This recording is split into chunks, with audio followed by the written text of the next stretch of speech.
નમસ્કાર વિદ્યાર્થી મિત્રો, વેટ ડિજિટલ એજ્યુકેશનમાં હું પરેશ વિરડિયા આપ સર્વે મિત્રોનું હાર્દિક સ્વાગત કરું છું. મિત્રો, આપણે જોઈ રહ્યા છીએ ધોરણ 9 વિષય સામાજિક વિજ્ઞાન, જેમનો પાઠ 5 ભારત આઝાદી તરફ પ્રયાણ. તો આ જે છે એ પાઠ જોઈ રહ્યા છીએ, એમના ઘણા બધા પ્રશ્નો આપણે આગળ જોઈ ચૂક્યા છીએ. એ ના જોયા હોય તો પ્લેલિસ્ટમાં જઈને જોઈ લેજો. આજે આપણે એક મહત્ત્વનો પ્રશ્નની ચર્ચા કરવાની છે. ઘણી વખત અવારનવાર આપણે પરીક્ષામાં પૂછાતો હોય છે.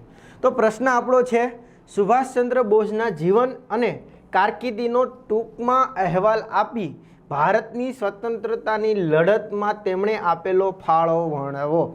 એટલે કે સુભાષચંદ્ર બોઝ છે એનો જીવનનું વર્ણન અને એમણે ભારતને સ્વતંત્રતા કરવામાં કયો ફાળો આપ્યો છે, મહત્ત્વની કઈ કામગીરી કરી છે, એની ચર્ચા આ વિડીયોમાં કરવાનું છે. અથવા તમને એવો પણ સવાલ પૂછાય, ટૂંક નોંધ લખો સુભાષચંદ્ર બોઝ. તો આ બંને પ્રશ્ન પૂછાય તો તમે આનો જવાબ આ રીતના લખી શકો. તો ચાલો જોઈએ. તો કે સુભાષચંદ્ર બોઝનો જન્મ 23 જાન્યુઆરી 1897ના રોજ ઓરિસ્સા, એટલે કે હાલનું ઓડિશાના કટક શહેરમાં થયો હતો. તો આ જે સુભાષચંદ્ર બોઝ છે એમનો જન્મ ક્યાં થયો હતો? તો કે ભાઈ ઓરિસ્સામાં, એટલે કે ઓડિશામાં. ક્યારે થયો હતો? તો કે 23 જાન્યુઆરી 1897ના રોજ થયો હતો. ક્યાં થયો હતો? તો કે ઓરિસ્સાના કટક શહેરમાં. કલકત્તામાં પ્રેસિડેન્સી કોલેજમાં અભ્યાસ પૂરો કરી તેઓ વધુ અભ્યાસ માટે ઇંગ્લેન્ડ ગયા. એટલે કે જે કલકત્તામાં જે પ્રેસિડેન્સી કોલેજ છે તેમણે ત્યાં એનો અભ્યાસ કર્યો, પૂરો કરી દીધો. પછી વધારે અભ્યાસ માટે તેઓ ક્યાં ગયા હતા? તો કે ઇંગ્લેન્ડ ગયા હતા. નેક્સ્ટ જોઈએ. તેમણે લંડનમાં ICS એટલે કે ઇન્ડિયન સિવિલ સર્વિસની પદવી મેળવી. હવે આ ICS એટલે શું હતું? તો કે હાલનું પહેલાં તો શું? તો કે UPSC. ઘણા વિદ્યાર્થી મિત્રોએ આનું નામ સાંભળ્યું હશે. અને આની જેવી જ એક આવે આપણે GPSC. તો આ UPSC અને GPSC છે શું, પહેલાં એની થોડીક ચર્ચા કરી દઈએ. તો કે GPSC એટલે ગુજરાત પબ્લિક સર્વિસ કમિશન. શું છે? Gujarat public service commission. આમના 4 ક્લાસ હોય, ક્લાસ 1, ક્લાસ 2, ક્લાસ 3, ક્લાસ 4. જેમ ક્લાસ 1 એમ ઊંચો હોદ્દો મળે, જેમ કે ડેપ્યુટી કલેક્ટર, જે એક જિલ્લાનો કિંગ કહેવાય. જો કે કલેક્ટર જિલ્લાનો કિંગ કહેવાય. અને એમના પછીનો મહત્ત્વનો કોઈ વ્યક્તિ આવતો હોય તો કોણ આવે? Deputy collector. પછી આવે મામલતદાર. તો કે તાલુકો આખા એના અંડરમાં આવતો હોય. એને તમને ઘણી વખત જોયો પણ હશે, મામલતદારની ગાડી નીકળે એટલે માથે લાલ લાઇટ જે હોય છે એ પણ તમને દેખાતી હોય. તો આ બધા અધિકારીઓ છે એ આ પરીક્ષા પાસ થઈને બનેલા હોય. કઈ? તો કે GPSC, Gujarat public service commission. હવે આ જે છે ને એ UPSC છે. UPSC એટલે શું? તો કે યુનિયન પબ્લિક સર્વિસ કમિશન. હવે અહીંયા ગુજરાત પૂરતું સીમિત નહીં. આ UPSCમાં ક્યાં હોય? તો કે આખા ભારતની વાત છે. શેમાં? તો કે આખા ભારતની વાત છે. અને ત્યાં આખા ભારતમાંથી દરેક રાજ્યના વિદ્યાર્થીઓ આ પરીક્ષા આપે અને એમાં જે ઉત્તીર્ણ થાય એમને આ ઉચ્ચ અધિકાર જે છે, આ ઊંચા હોદ્દા હોય એ મળે. તો હવે આ UPSC હાલમાં છે. એ સમયે કયા નામે ઓળખાતી? તો કે ICS તરીકે ઓળખાતી. કયા નામે? ICS એટલે કે ઇન્ડિયન સિવિલ સર્વિસ. અને આનું પૂરું નામ શું થાય? તો કે યુનિયન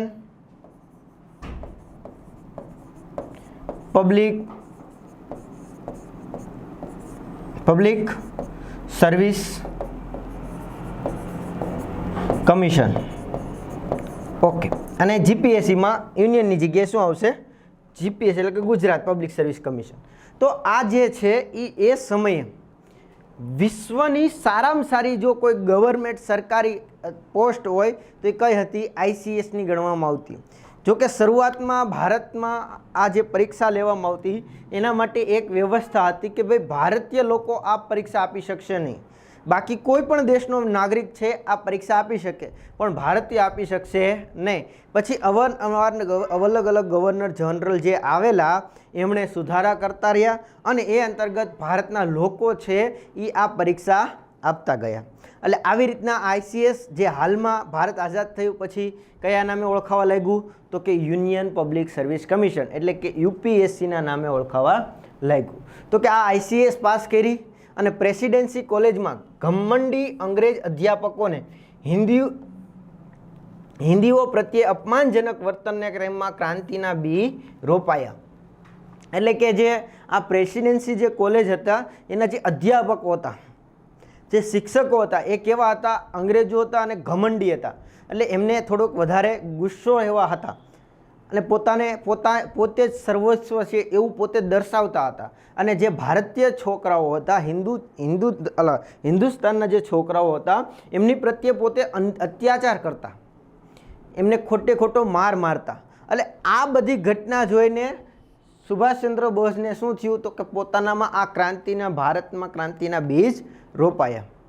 ઈસવીસન 1923માં તેમણે રાષ્ટ્રીય સ્વરાજ પક્ષમાં જોડાયા અને ટૂંક સમયમાં તે યુવાનોના અતિ પ્રિય નેતા બની ગયા. યાદ કરો, આપણે આગળના પાઠમાં જોઈ ગયા 1923માં શું ઘટના બની હતી? તો કે સ્વરાજ્ય પક્ષની સ્થાપના થઈ હતી. મોતીલાલ નહેરુ, ચિત્તરંજન દાસ. તો આ બંને વચ્ચે જે પક્ષની સ્થાપના કરી હતી, રાષ્ટ્રીય સ્વરાજ્ય પક્ષ, તો એમાં આ સુભાષચંદ્ર બોઝ જોડાણ હતા અને થોડા જ સમયમાં યુવાનોના શું થઈ ગયા હતા? પ્રિય નેતા થઈ ગયા હતા, ખાસ નેતા થઈ ગયા હતા. દેશની સવિનય કાનૂન ભંગની ચળવળમાં ભાગ લઈને તે જેલમાં ગયા હતા. એટલે કે જે દેશમાં સવિનય કાનૂન ભંગ થયો હતો એ ચળવળમાં પણ પોતે ભાગ લીધો હતો અને એ અંતર્ગત પોતે જેલમાં પણ ગયા હતા. નેક્સ્ટ, ઈસવીસન 1938માં 41 વર્ષની વયે સુભાષચંદ્ર બોઝે હરિપુરા, એટલે કે જે સુરતમાં કોંગ્રેસનું જે અધિવેશન ભરાણું હતું એમના પ્રમુખ બન્યા હતા. કઈ સાલમાં? તો કે 1938માં. કેટલામની વર્ષે? તો કે 41મી વર્ષે. ત્યાં ભરાણું હતું તો કે હરિપુરા, જે ક્યાં આવ્યું? સુરતમાં. અને ત્યાં કોંગ્રેસનું અધિવેશન ભરાણું હતું અને એના પ્રમુખ કોણ રહ્યા હતા? તો કે નેતાજી સુભાષચંદ્ર બોઝ રહ્યા હતા. ગાંધીજી સાથે મતભેદ થતાં તેણે કોંગ્રેસ છોડી અને મે 1939માં ફોરવર્ડ બ્લોક નામના નવા રાજકીય પક્ષની સ્થાપના કરી. એટલે કે આ જે કોંગ્રેસનું અધિવેશન ભરાણું હતું એમાં કંઈક ગાંધીજીને છે એને પ્રિય પોતાના નેતા છે એને અધ્યક્ષ બનાવાતા, પ્રમુખ બનાવાતા, પણ લોકોએ કોને ચૂંટી કાઢ્યા? તો કે નેતાજી સુભાષચંદ્ર બોઝને. આથી ગાંધીજીને ખોટું લાગી ગયું અને આ અંતર્ગત છે એ બંને વચ્ચે મતભેદ થયા. આથી છે આણે છે પ્રમુખ પદ છે એ શું કરી દીધું? છોડી દીધું અને મે 1939માં જ એક નવા પક્ષની સ્થાપના કરી. કયો? તો કે ફોરવર્ડ બ્લોક નામના પક્ષની સ્થાપના કરી. અહીંયા મિત્રો અહીં ફોરવર્ડ બ્લોકનો જે લોગો પણ છે એ તમે અહીંયા જોઈ શકો છો. ઓકે, નેક્સ્ટ જોઈએ. ત્યાર પછી તેમણે બ્રિટિશરો વિરુદ્ધ લોકમત જાગૃત કરવા દેશના વિવિધ ભાગોમાં પ્રવાસ કરી અનેક સભાઓ યોજી. એટલે કે એ પછી શું કામ કર્યું? તો કે બ્રિટિશરો વિરુદ્ધ, એટલે કે જે બ્રિટિશ સરકાર ભારતમાં પોતાનું શાસન ચલાવતી હતી એમના વિરુદ્ધ લોકોને જાગૃત કરવા માટે શું કર્યું? તો કે દેશમાં વિવિધ ભાગોમાં એમણે પ્રવાસ કર્યો, એટલે કે અલગ અલગ સ્થળોએ ભ્રમણ કર્યું અને શું કર્યું? અનેક સભાઓ યોજી. અંતે બ્રિટિશ સરકારે હિન્દ સંરક્ષણ ધારાનો ઉપયોગ કરી સુભાષચંદ્રને જેલમાં પૂર્યા. કેમ? તો કે ભાઈ હવે અંગ્રેજોને પણ ખ્યાલ આવી ગયો હતો કે જો આને આમનામ બહાર રખડશે અને લોકોને જાગૃત કરશે તો લોકો હવે આગળ આવતા જશે, જાગૃત થઈ જશે, તો આપને ક્યારેક તકલીફ કરી શકે છે. એ એટલા માટે અંગ્રેજોએ શું કર્યો? કયો? તો કે ભાઈ હિન્દ સંરક્ષણ ધારો. કયો ધારો? હિન્દ સંરક્ષણ ધારાનો ઉપયોગ કરી સુભાષચંદ્ર બોઝને શું કર્યું? તો કે જેલમાં પૂર્યા. કારાવાસ દરમિયાન તેમની શું થઈ ગઈ? તો કે તબિયત છે એ લથડી ગઈ અથવા બગડતા તેમને પોતાના નિવાસ સ્થાનમાં જ નજરકેદ કરવામાં આવ્યા. એટલે કે કારાવાસ એટલે કે જ્યારે એમને જેલવાસ થયો ત્યારે એમની તબિયત છે એ શું થઈ ગઈ? તો કે બગડી ગઈ. હવે અંગ્રેજો પાછા મૂંઝાઈ ગયા કે જો આમની તબિયત બગડી ગઈ છે ને જો કદાચ જેલમાં એમનું મૃત્યુ થશે તો ભારતના લોકો શાંતિ રાખી શકશે નહીં અને આપણી ઉપર બધો વાંક આવશે, ગુનો આવશે. એટલે એક કામ કરો, આમને અહીંથી શું કરી દો? સ્થળાંતર કરી દો અને એના પોતાના જ ઘરમાં એમને નજરકેદ રાખવામાં આવ્યા. એટલે કે કોઈ જેલ નહીં, પોતાના ઘરમાં, એ પોતે ઘર બહાર ક્યાંય નહીં જઈ શકે. એને શું કહેવાય? નજરકેદ. નજરકેદ એટલે શું? તો કે જો તે વ્યક્તિ જ્યાં સ્થળ ઉપર રહે છે તે પોતાના ઘર ઉપર જ રહે પણ ત્યાંથી બહાર આજુબાજુ શું હોય? પોલીસ બંદોબસ્ત ગોઠવી દેવામાં આવ્યો હોય એટલે તમે ત્યાંથી બહાર, ઘરની બહાર નીકળી શકો નહીં. તો આને શું કહેવાય? તો કે પોતાના નિવાસ ઉપર જ નજરકેદ કર્યા. તો આ રીતના એમને પોતાના નિવાસ ઉપર જ છે એ શું કરવામાં આવ્યા? નજરકેદ કરવામાં આવ્યા. 26 જાન્યુઆરી 1941ના રોજ મધ્યરાત્રિએ સુભાષચંદ્રએ વેશ પલટો કરી અંગ્રેજ સરકારની નજરકેદમાંથી છટક્યા અને 28 માર્ચ 1942ના રોજ બર્લિન એટલે કે જર્મની પહોંચી ગયા. ક્યારે? તો કે 26 જાન્યુઆરી 1941ની રાત્રિએ પોતે વેશ પલટો કરી લીધો, એટલે કે એક અલગ જ નવો વેશ બનાવી દીધો, જેથી કરીને અંગ્રેજો તેમને ઓળખી શકે નહીં. એ હેતુથી તેમણે બીજો વેશ ધારણ કરી અને એમણે આ પોતાના ઘરમાં જે અંગ્રેજોના નજરકેદમાં હતા ત્યાંથી છટકી ગયા અને પોતે ક્યાંથી ક્યાં ગયા? તો કે 28 માર્ચ 1942ના રોજ બર્લિન એટલે કે જર્મનીમાં પોતે પહોંચી ગયા. બર્લિનમાં તેમણે આઝાદ હિન્દ રેડિયો સ્ટેશન સ્થાપ્યું. બર્લિનમાં તેમણે કઈ સંસ્થા સ્થાપી? તો કે આઝાદ હિન્દ રેડિયો સ્ટેશન. અહીંયા તમે એમનો ફોટો પણ જોઈ શકો છો. એ સ્ટેશનથી સુભાષચંદ્ર બોઝે ભારતીયોને અંગ્રેજ શાસન ઉથલાવી નાખવાની હાકલ કરી. એટલે કે આ જે સ્ટેશન સ્થાપ્યું હતું ત્યાંથી જ એમણે ભાષણ કર્યું કે ભાઈ હવે ભારતમાં અંગ્રેજોનું શાસન હોવું જોઈએ નહીં અને એને કાઢવા માટે આપણે પ્રયત્ન કરવા જોઈએ. એટલે કે આમ કહી શકાય આહવાન એમણે કર્યું કે ભાઈ ભારતમાંથી અંગ્રેજો દૂર કરવાનું આહવાન એમણે કર્યું. ઈસવીસન 1943માં તેમણે બર્લિનથી ક્યાં ગયા? તો કે જાપાન ગયા. એટલે કે બર્લિનથી પોતે ક્યાં ગયા? તો કે જાપાન 1943માં ગયા અને 2 જુલાઈ 1943ના રોજ જાપાનથી સિંગાપુર ગયા. એટલે કે 2 જુલાઈ 1943ના રોજ પોતે જાપાનથી ક્યાં ગયા? તો કે સિંગાપુર અને 4 જુલાઈ 1943ના રોજ આઝાદ હિન્દ ફૌજની સર્વોચ્ચ નેતા બન્યા અને તેમને નેતાજીનું હુલામણું નામ મળ્યું. એટલે કે શું કહે છે કે 4 જુલાઈ 1943ના રોજ પોતે સિંગાપુરમાં ગયા અને ત્યાં કઈ સંસ્થા? તો કે આઝાદ હિન્દ ફૌજ. એમાં પોતે શું બન્યા? સર્વોચ્ચ નેતા એટલે કે મુખ્ય નેતા, વડા બની ગયા અને લોકોએ તેમને શું નામ આપ્યું? તો કે ઉપનામ નેતાજીનું એમને ઉપનામ આપ્યું. એટલે ખાસ ધ્યાન રાખજો, તમને એમ પૂછે કે નેતાજી કોનું ઉપનામ છે? તો સુભાષચંદ્ર બોઝનું છે અને આ તમે જોઈ શકો છો આઝાદ હિન્દ ફૌજમાં પોતે વડાપણ. સુભાષચંદ્ર બોઝે ચલો દિલ્હી અને જય હિન્દના સૂત્રો આપ્યા. કયા કયા સૂત્રો આપ્યા? ચલો દિલ્હી અને જય હિન્દ. આ સિવાય તેના જે સૈનિકો હતા એમને શું કીધું? તો કે તુમ મુझे खून दो मैं तुम्हें आज़ादी दूंगा. એટલે કે તમે તમારા જીવનની પરવા ના કરો, હું તમને ગમે એમ કરીને છે આઝાદી અપાવીશ, એટલે કે ભારતને સ્વતંત્ર કરાવીશ. અહીં તમે જોઈ શકો છો તુમ મુझे खून दो मैं तुम्हें आज़ादी दूंगा. એના વાક્ય કોનું હતું? તો સુભાષચંદ્ર બોઝનું આ વાક્ય હતું. ઓક્ટોબર 1943માં સિંગાપુરમાં તેમણે ભારતની કામચલાઉ સરકાર એટલે કે આરજી હુકુમતની રચના કરી. તો કામચલાઉ સરકારની રચના કોણે કરી? તો કે ભાઈ નેતાજી સુભાષચંદ્ર બોઝે. ઓકે, ક્યાં કરી? તો કે સિંગાપુરમાં તેમણે કરી અને એને શું કહેવાતું? આરજી હુકુમત. કામચલાઉ સરકાર એટલે શું? તો કે ભાઈ ટેમ્પરરી, જ્યાં સુધી ભારત આઝાદ નથી થતો ત્યાં સુધી. એટલે કે કામચલાઉનો અર્થ જ એ થાય કે જ્યાં સુધી કોઈ સ્થાયી વસ્તુ ના થાય ત્યાં સુધી અત્યારે સમય સંજોગ સાચવવા માટે કરવામાં આવતું કામ એને કામચલાઉ કહેવાય. તો આવી રીતના કામચલાઉ એક સરકારની રચના કરવામાં આવી. તો એ પણ પ્રશ્ન પૂછાઈ શકે એક ગુણમાં, કામચલાઉ સરકારની સ્થાપના કોણે કરી હતી? તો નેતાજી સુભાષચંદ્ર બોઝે. એ સરકારે ઇંગ્લેન્ડ સામે યુદ્ધ જાહેર કર્યું. કોણે? તો કે કામચલાઉ સરકારે છે એ ઇંગ્લેન્ડ સામે યુદ્ધ જાહેર કર્યું. કેમ? તો કે આ સમયે ભારતમાં બીજું વિશ્વયુદ્ધ ચાલુ હતું. મેં તમને આગળના પાઠમાં પણ કીધું હતું કે ભાઈ ઈસવીસન 1939થી ઈસવીસન 1945 સુધી કયું હતું? તો કે બીજું વિશ્વયુદ્ધ ચાલુ હતું.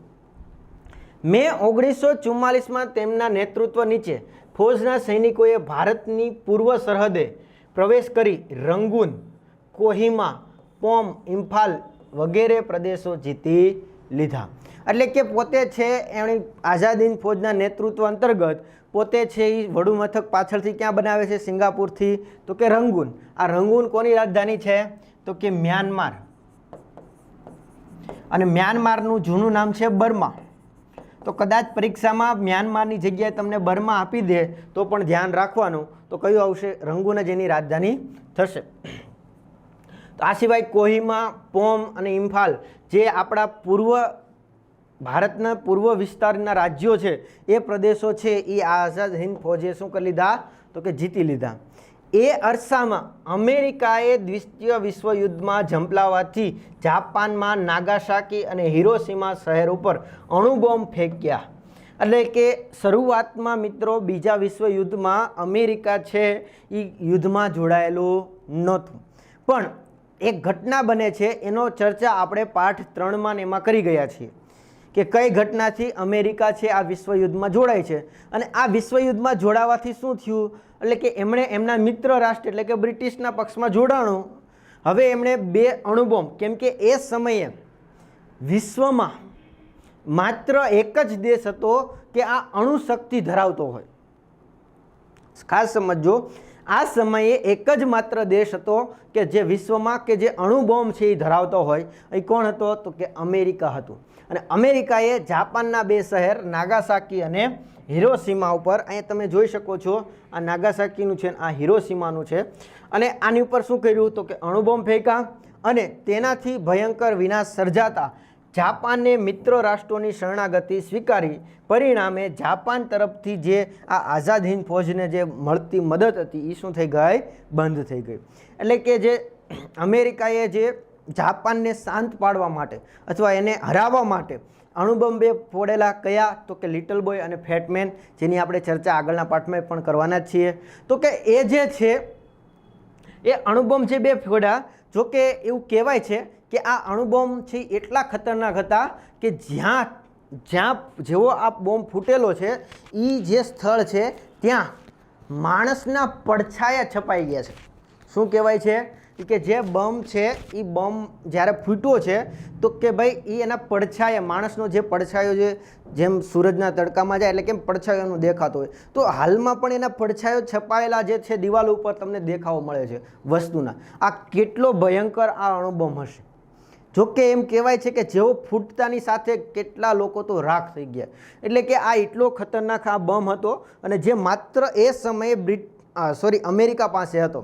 કેમ? તો કે બીજા રાષ્ટ્રો પાસે આ બોમ્બ નહોતો. ખાસ સમજો, એ સમયે અને હાલમાં પણ 2 દેશ ખૂબ જ મહત્ત્વની સત્તા ધરાવે છે. એક અમેરિકા, જો કે સૌથી વધારે આગળ પડતું એ છે, પણ એમની પાછળ ટક્કર આપતું બીજો દેશ છે રશિયા.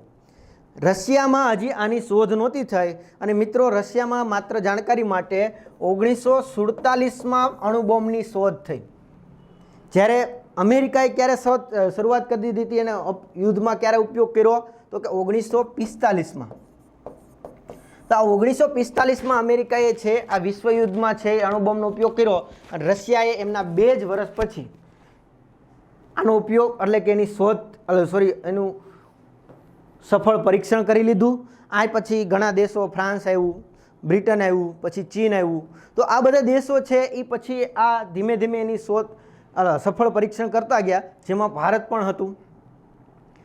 જે પોખરણ અણુ પરીક્ષણ, તમે એના ઘણા બધા ચર્ચા કર્યા હશે મુદ્દાઓ, અને એની ડીપમાં ચર્ચા આપણે આગળના પાઠમાં જોવાના છીએ. તો આ રીતના અમેરિકાએ છે આ 2 શહેરો પર અણુબોમ્બ ફેંક્યા અને આનાથી ભયંકર છે એ શું થયો? માનવ વિનાશ થયો. આથી જે જાપાન હતું એણે શું કરી લીધી? શરણાગતિ સ્વીકારી લીધી.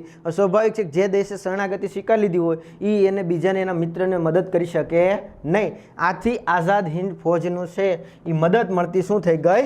તો કે બંધ થઈ ગઈ. બ્રિટને હવાઈ હુમલા કરીને આઝાદ હિન્દ ફૌજના સૈનિકોને પીછેહટ કરવાની ફરજ પાડી. એટલે કે બ્રિટને છે એ શું કર્યું? તો કે હવે આ આઝાદ હિન્દ ફૌજ હતી એની ઉપર હવાઈ હુમલો, હવાઈ માર્ગે એની ઉપર આક્રમણ કરીને એમને પણ પાછી પાડવાની છે એ પ્રયત્ન કરવામાં આવ્યા. અને મે 1945માં રોજ બ્રિટન દળોએ આઝાદ હિન્દ ફૌજ પાસેથી રંગૂન છે એ શું કરી લીધું? કબજે કરી લીધું. આથી આઝાદ હિન્દ ફૌજને વિખેરાઈ જવાની ફરજ પડી. એટલે કે શું કહે છે? મે 1945ના રોજ બ્રિટિશ દળોએ બ્રિટિશ દળોએ આ આઝાદ હિંદ ફૌજ પાસેથી શું કરી લીધું? રંગૂન છે એ કબજે કરી લીધું, એટલે કે પોતાની અંડરમાં છે એ મેળવી લીધું. કેમ કે રંગૂન છે એ ત્યાં કોની રાજધાની બનાવી હતી? આઝાદ હિંદ ફૌજે છે પોતાની રાજધાની વડુ મથક બનાવ્યું હતું. એટલા માટે ત્યાં પોતે જીતી લીધું અને આથી જ આઝાદ હિંદ ફૌજને શું થવું પડ્યું? તો કે વિખેરાઈ જવું પડ્યું, છૂટા પડી જવાનો વારો આવ્યો. સ્વરાજ્ય પ્રાપ્તિનું સુભાષચંદ્ર બોઝનું સ્વપ્ન પૂરું ન થયું. 18 ઓગસ્ટ 1945ના રોજ સુભાષચંદ્ર બોઝનું વિમાન અકસ્માતમાં અવસાન થયું હોય એમ માનવામાં આવે છે. એટલે કે સ્વરાજ પ્રાપ્તિનું જે એનું સ્વપ્ન હતું એ તો પૂરું ના થયું, પણ એક વખત ક્યારે તો કે 18 ઓગસ્ટ 1945ના રોજ સુભાષચંદ્ર બોઝ વિમાનના માર્ગે જે જઈ રહ્યા હતા અને ત્યાં વિમાન ક્રેશ થતાં એમનું મૃત્યુ થયું હોય એવું કહેવાય છે. પણ જો કે મિત્રો આ મુદ્દો હજી પણ વિવાદાસ્પદ છે. 1945ની ઘટના 2021માં પણ એનું હજી નિરાકરણ ચોક્કસ આવ્યું નથી કે આ સુભાષચંદ્ર બોઝનું વિમાન દુર્ઘટનામાં મૃત્યુ પામ્યું છે કે બીજી રીતના મૃત્યુ પામ્યું છે. એ મુદ્દાની ચર્ચા આપણે આગળના પ્રશ્નમાં કરી ગયા છીએ, એટલે અત્યારે આપણે ચર્ચા નહીં કરીએ. આગળ, સુભાષચંદ્ર બોઝનું બલિદાન એળે ન ગયું. ટૂંક જ સમયમાં ભારતને આઝાદી મળી. ઈસવીસન 1941થી મૃત્યુ પર્યંત વિદેશોમાં જ રહીને સુભાષચંદ્ર બોઝે ભારતની સ્વતંત્રતાની લડતને અનન્ય ફાળો આપ્યો છે. એટલે કે જે સુભાષચંદ્ર બોઝનું જે આ પ્રયત્નો હતા, અથાગ પ્રયત્નો હતા, એ પ્રયત્નો એમના એળે ગયા નહીં, એમને ફોગટ ગયા નહીં. આ તેમના જેવું મૃત્યુ થયું એના થોડા જ સમયમાં, એટલે કે 15 ઓગસ્ટ 1947ના રોજ ભારતને શું મળી ગઈ? આઝાદી મળી ગઈ. પોતે એમણે 1941થી જ પોતે ક્યાં રહ્યા હતા? મૃત્યુ પર્યાપ્ત, એટલે કે જ્યાં સુધી એમનું મૃત્યુ ન થયું ત્યાં સુધી તેઓ વિદેશમાં જ રહીને ભારતને સ્વતંત્રતા કરવાની ચળવળોમાં પોતે ખૂબ જ મહત્ત્વનો ભાગ ભજવેલો હતો. અને આ રીતના એમનો મહત્ત્વનો ફાળો છે એ ભારત સ્વતંત્રતા કરવામાં મહત્ત્વનો ફાળો હતો. તો મિત્રો, આ આપણે વાત કરી નેતાજી સુભાષચંદ્ર બોઝની. તમને એમનો ફાળો પૂછે, યોગદાન પૂછે તો પણ આ લખી શકો, અને એમની ટૂંકનોંધ પૂછે તો પણ તમે આ લખી શકો. તો આ વિડીયોમાં આપણે આટલું રાખીએ. ફરી મળીશું નવા પ્રશ્નની નવી માહિતી સાથે. Thank you. જય હિન્દ, જય ભારત. અસ્તુ.